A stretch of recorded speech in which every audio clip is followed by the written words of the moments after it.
Road side ಎಲ್ಲ ಬೇರೆ ತಗೊಂಡಿದ್ದಾರೆ.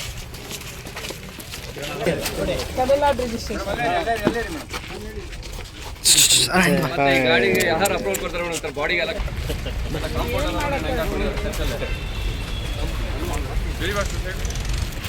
ನಮಗೂ ಗೊತ್ತಿರಲಿಲ್ಲ ಈ ಜಗತ್ತಿಲ್ಲಿ ಇದೆ ಅಂತ ಹೇಳಿ. ಇಡೀ ಬೆಂಗಳೂರಿನ ಎಲ್ಲ ಕಸವನ್ನ, ಬಾಟ್ಲುಗಳನ್ನ, ಪ್ಲಾಸ್ಟಿಕ್ಗಳನ್ನ ಇಲ್ಲಿ ತರ್ತಾರೆ.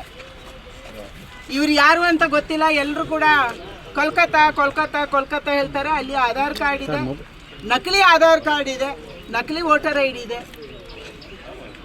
10 ವರ್ಷದಿಂದ 15 ವರ್ಷದಿಂದ 3, 4, 5 ವರ್ಷದಿಂದ ಅವರನ್ನು ಮಾತಾಡಿಸಿದ್ರೆ ಅವ್ರು ಹೇಳ್ತಾರೆ ನಾವು ಬಂದಿದ್ದೀವಿ ಅಂತೇಳಿ.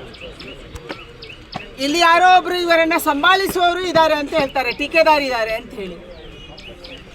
ಅದು ಎಲ್ಲರೂ ಕೂಡ ಇಲ್ಲೀಗಲ್ ಆಗಿ ಇಲ್ಲಿ ವಾಸ ಮಾಡ್ತಿದ್ದಾರೆ. ಇವರು ನಮ್ಮ ದೇಶದವರು ಅಲ್ಲ ಅಂತ ಸಹಜವಾಗಿ ಅನಿಸುತ್ತೆ. ಅದಕ್ಕಾಗಿ BBMP ಅವರು ಇಲ್ಲಿ ಕಸ ಹಾಕಕ್ಕೆ ಹೇಗೆ ಬಿಟ್ಟರು? ಕಸದ ಒಂದು ದೊಡ್ಡ ಗುಡ್ಡಗಳೇ ಇಲ್ಲಿ ಸೃಷ್ಟಿಯಾಗಿದ್ದಾವೆ. ಪ್ಲಾಸ್ಟಿಕ್ಕಿನ ಗುಡ್ಡನೇ ಸೃಷ್ಟಿಯಾಗಿದೆ. KDBಗೆ 48 ಎಕರೆ ಜಮೀನನ್ನು ಇವತ್ತು ಇಟ್ಕೊಂಡ ಮೇಲೆ ಕೂಡ KDB ಇದನ್ನು ಯಾಕೆ ಆ್ಯಕ್ಷನ್ ತಗೊಳ್ಳಿಲ್ಲ? BBMP ಅವರು ಇಷ್ಟೊಂದು ದೊಡ್ಡ ಪ್ರಮಾಣದ ಕಸ ಇಲ್ಲಿ ಬರ್ತಾ ಇದ್ರು ಕೂಡ ಅವರೇ ಆ್ಯಕ್ಷನ್ ಯಾಕೆ ತಗೊಂಡಿಲ್ಲ?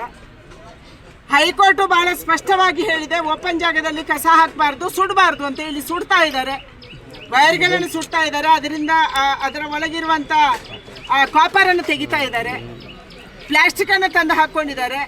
ಇದನ್ನು ಯಾರೂ ಮಾತಾಡ್ತಾ ಇಲ್ಲ. ಅಂದರೆ ಪೊಲ್ಯೂಷನ್ ಕಂಟ್ರೋಲ್ ಬೋರ್ಡ್ ಎಲ್ಲೋಗಿದೆ? BBMP ಅವರು ಏನು ಮಾಡ್ತಿದ್ದಾರೆ? ಪೊಲೀಸರು ಇಷ್ಟೊಂದು ಇಲ್ಲಿಗಲ್ ಕೂಡ ಇಲ್ಲಿ ಇದ್ರೂ ಕೂಡ ಏನು ಮಾಡ್ತಿದ್ದಾರೆ?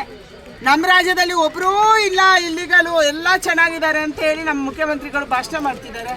ಆದರೆ ಮುಖ್ಯಮಂತ್ರಿಗಳು, ಉಪಮುಖ್ಯಮಂತ್ರಿಗಳು, ಸರ್ಕಾರ ಇಲ್ಲಿ ಬಂದು ನೋಡಬೇಕು, ಯಥಾಸ್ಥಿತಿ ಏನು ಅಂತ ಗೊತ್ತಾಗುತ್ತೆ. ನಾನು ತಕ್ಷಣ ಪೊಲೀಸರಿಗೆ, ನಾನು DGಗೆ, ಬೆಂಗಳೂರಿನ ಕಮಿಷನರ್ಗೆ ಪತ್ರ ಬರೆಯೋಳಿದ್ದೀನಿ. ಇವರು ಯಾರು ಇಲ್ಲಿ ಇದ್ದಾರೆ, ಎಷ್ಟು ಕುಟುಂಬಗಳಿದ್ದಾವೆ, ಇವರ ಬಗ್ಗೆ ಎನ್ಕ್ವೈರಿ ಆಗಬೇಕು. ಆಯಾ ಸಂಬಂಧಪಟ್ಟಂಥ ರಾಜ್ಯದ ಸರ್ಕಾರಕ್ಕೆ ಇದನ್ನು ಕಳಿಸಬೇಕು. ಮತ್ತು ನಾನು ಕೇಂದ್ರದ ಗೃಹ ಸಚಿವರಿಗೆ ಕೂಡ ಪತ್ರವನ್ನು ಬರೆಯೋಳಿದ್ದೀನಿ. NIAಗೆ ಎನ್ಕ್ವೈರಿ ಆಗಬೇಕು. ಯಾರು ಇಷ್ಟೊಂದು ಇಲ್ಲಿಗಳಿದ್ದಾರೆ? ನಮ್ಮ ಪೊಲೀಸರಿಗೆ ಇವರಿಗೆ ಏನು ಸಂಬಂಧ? ಎಷ್ಟು ಹಫ್ತಾ ಯಾರ್ಯಾರಿಗೆ ಬರ್ತಾ ಇದೆ ಇವರ ಕೆಲಸದಿಂದ? ಸುಮ್ಮನೆ ಬಿಡಲ್ಲ. BBMP ಅವರು ಸುಮ್ಮನೆ ಬಿಡ್ತಾರಾ? ಪೊಲೀಸರು ಇವರನ್ನು ಸುಮ್ಮನೆ ಬಿಡ್ತಾರಾ?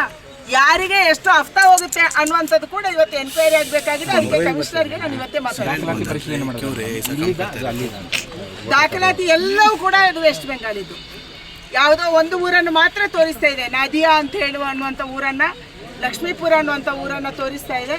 ಅಂದರೆ ಆಧಾರ್ ಕಾರ್ಡನ್ನು ನೋಡಿದ್ರೆ ಗೊತ್ತಾಗುತ್ತೆ ಇದು ಡೂಪ್ಲಿಕೇಟ್ ಮಾಡ್ಕೊಂಡಿರೋದು, ಪ್ರಿಂಟ್ ಹಾಕಿಸ್ಕೊಂಡಿರೋದು ಅಂತ ಗೊತ್ತಾಗುತ್ತೆ.